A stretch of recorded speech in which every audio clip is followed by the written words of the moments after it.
Welcome friends, welcome to my YouTube channel. दोस्तों, आज की वीडियो है रैपिडेक्स इंग्लिश बुक के 24वें लेसन के बारे में। दोस्तों, वीडियो शुरू करते हैं। 24वां दिन। क्रिया तथा अन्य शब्दों के साथ आवश्यक प्रीपोजिशंस का प्रयोग from, by, with, in, of, for, in, into, against, an, over, about. अंग्रेजी में शब्दों के साथ कुछ खास प्रीपोजिशंस लगाने का नियम है। तो आइए शब्दों के साथ कुछ और प्रीपोजिशन लगाने का अभ्यास करें।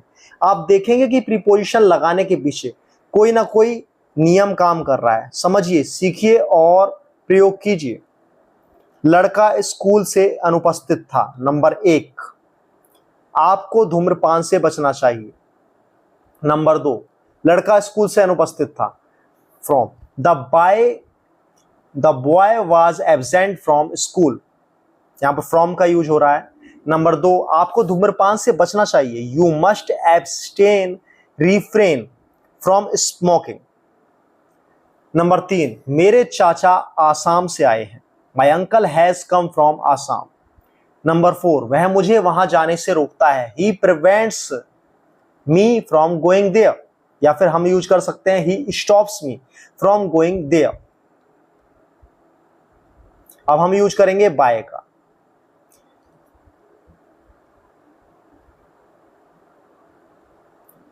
तो बाय का हम यहां पर यूज करने वाले हैं, जैसा कि उसकी कंपनी दिन दूनी रात चौगुनी उन्नति कर रही है। His company is progressing by leaps and bounds.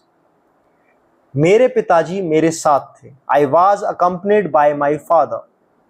Number 7, इस खबर से घबराइए नहीं। Please don't get disturbed by this news. Number 8, मेरी कहानी सुनकर उसका बड़ा मनोरंजन हुआ। He was highly amused by my story.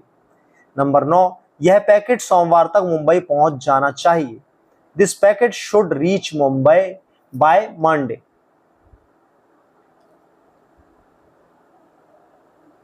अब हम यूज करेंगे विद का। नंबर 10, तुम दूसरों से व्यवहार करना नहीं जानते। You don't know how to deal with others. Number 11, हमें अंग्रेजी भाषा से परिचित होना चाहिए। We should be acquainted with the English language. Number 12, वह चित्रकला की प्रतिभा से संपन्न था। He was gifted with a talent for painting. Number 13, हम उसके व्यवहार से उकता गए। We got fed up with his behaviour. Number 14, मेरा अधिकारी बॉस मुझ पर मेहरबान था। माई boss was pleased with me. In, अब हम यूज करने वाले हैं इन का। नंबर 15, वह अपने काम में तल्लीन था। He was absorbed busy in his work. Number 16, Sheela एक कान से बहरी है। Sheela is deaf in one ear. Number 17, तुम्हें अपने व्यवहार में नम्र होना चाहिए। You must be polite in your behaviour. Number 18, वह संगीत में दक्ष है। He is well versed in music. Of 19, उसे सफलता का पूरा भरोसा था। He was sure of success. Number 20, वह अपनी कमजोरी को पूरी तरह जानता है। He is fully aware of his weakness. Number 21, उसे आम बहुत भाते हैं। He is fond of mangoes.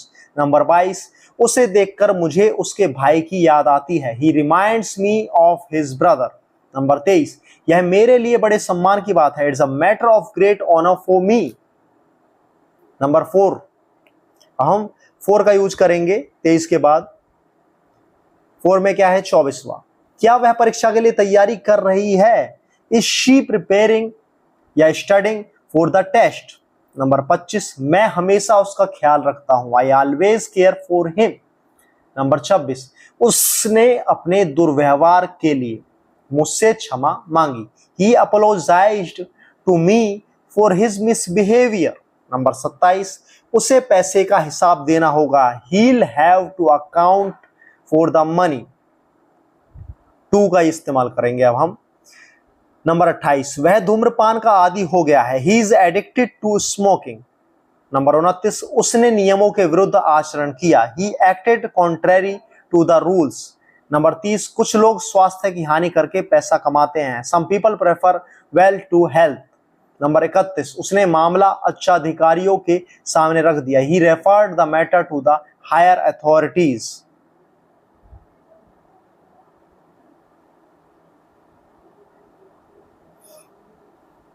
अब हम इनटू का इस्तेमाल करने वाले हैं प्रीपोजिशन का। पुलिस ने मामले की जांच पड़ताल की। The police inquired looked into the matter. Number 33, हमने अपनी पुस्तकें अपने बस्तों में डाली। We put our books into our bags. Number 34, वह कमरे में गया। He went into the room. Against का यूज करेंगे अब। 35वां, मैं तुम्हारे शत्रुओं के विरुद्ध तुम्हें सदा चेताता हूं। I always warn you against your enemies. Number 36, doctor ने उसे बहुत अधिक काम करने के विरुद्ध चेतावनी दी। The doctor warned him against working too hard. अब हम ऑन का यूज करेंगे। ऑन कैसे? 37वां, उसकी आलोचना तथ्यों पर आधारित नहीं है। His criticism is not based on facts. Number 38, आप वहां जाने पर क्यों तुले हुए हो? Why are you bent on going there. 39, हम उस पर भरोसा नहीं कर सकते। We can not rely on him. Over. 40, बर्फ सड़क पर फैली है। Snow ice is scattered over the road. Number 41, पुल नदी के ऊपर है। The bridge is over the river. About. About का यूज कैसे करेंगे? 42, मां अपने लड़के के स्वास्थ्य के बारे में चिंतित है। The mother is worried about her son's health. Number 43, वह सीमा के बारे में पूछ रही थी। She was inquiring about Seema. Phrase prepositions. Number 44, मैं जाने ही वाला था। I was about to go. Number 45, वह कठिन परिश्रम के फलस्वरूप सफल हुआ। He succeeded by dint of hard work. Number 46, हमें अपने देश के लिए हर वस्तु का त्याग करने के लिए तैयार रहना चाहिए। We should be prepared to sacrifice everything for the sake of our country. Number 47, हमें अपने मित्रों की भलाई में रहना चाहिए। We should act in favour of our friends. Number 48, हमें जीने के लिए काम करना होगा। We must work in order to live. Number 49, बहुत व्यस्त होने के बावजूद भी मेरा मित्र मुझसे मिलने आया। My friend came to see me in spite of being very busy. Number 50, क्या तुम मेरी घड़ी के बदले में अपनी साइकिल दे सकते हो? Can you give me your bicycle in exchange for my watch. Number 51, उसे मीटिंग के बीच में से अचानक जाना पड़ा। He had to leave suddenly in the midst of meeting. Number 52, Pankaj को पैसे की कमी की वजह से पढ़ाई छोड़नी पड़ी। Pankaj had to give up studies for want of money. याद रखें, रिमेंबर। नंबर 1, क्रिया आदि शब्दों के साथ में कुछ खास प्रीपोजिशंस का प्रयोग होता है, उनका अच्छी तरह से अभ्यास कर लेना चाहिए। प्राय एब्सटेन, प्रिवेंट, रिकवर के साथ में फ्रॉम का प्रयोग होता है। इसी प्रकार अकंपनी, रिप्लेस, डील, प्लीज, सेटिस्फाई के साथ में विद का, प्रिपेयर, केयर, एपोलोजाइज के साथ में, फॉर का, एडिक्ट, प्रेफर, रेफर के साथ टू का, बेज, रिलाय के साथ ऑन का प्रयोग होता है। इनके बारे में ऊपर के उदाहरणों से आप अच्छी तरह समझ सकते हैं। नंबर 2, प्रीपोजिशंस के कुछ प्रयोग बहुत पक्के हो गए हैं। फ्रेज प्रीपोजिशंस जो के त्यों प्रयोग में आते हैं। उदाहरण के लिए by dint of, for the sake of, in order to, in the midst, on the eve of आदि के प्रयोग ऊपर के वाक्यों में देखिए। ऐसे सैकड़ों फ्रेज प्रीपोजिशंस अंग्रेजी में प्रचलित हैं। इनसे सीखने वाले को शब्द भंडार बढ़ाने में बड़ी सहायता मिलती है। Thanks for watching. Please like, comment, share, subscribe my YouTube channel and press the bell icon button. Link in description.